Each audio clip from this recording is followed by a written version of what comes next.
At a time of record cost of living hikes, our red carpet Premier has another cost blowout in her government's ministerial staffing budget.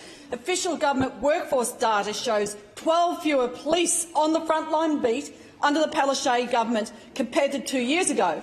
But the Premier has no trouble recruiting ministerial staff who get paid a lot more than the average police officer. The Premier has a reported 30+ media spin doctors and communications people working in her government team, and yet we've seen a blowout in the last 6 months of 8%, of over $1 million up from the previous 6 months, with ministerial expenses going up from $16.278 million to $17.649 million compared to the 6-month period in 2021. Ironically, the government's excuse is that they needed more money spent on their ministerial staff due to, I kid you not, additional governance rules in order to ensure transparency. Where?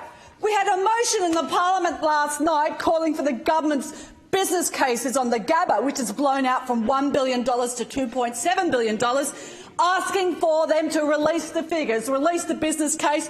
But no, the government voted against that. They're not letting the sunshine in, as Coldrake called for. They're spinning a web of arrogant obstruction to stop the truth being released. I want to talk about another important matter.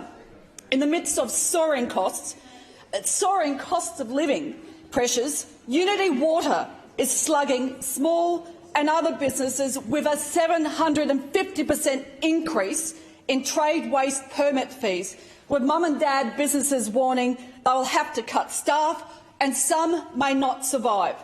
Others don't know how they'll cope, with some businesses finding their fees going up from $350 to $3,415 in fees per year. I know one business that's getting a bill of an extra $20,000. And that's going to hit fish and chip shops, restaurants and non-food businesses, car washes, laundromats, mechanics, workshops, and the list goes on. And people want to be and are passionate about being environmentally compliant. But what about a fair go and actually engaging with businesses before you ring them up and say, by the way, you're getting a bill for an extra $3,000, $4,000, $6,000 or an extra $20,000, and it will cost jobs, and that's what these businesses have said to me. After the impact of COVID, wouldn't you think they'd take a bit of transparency and care, explain what they're doing, but don't whack people with these unsustainable hikes. Work with them. I talked to a restaurant owner, Tony Kelly, who employs 400 staff. He said they got a random call last Friday explaining there would be a price hike for services. Deputy Speaker.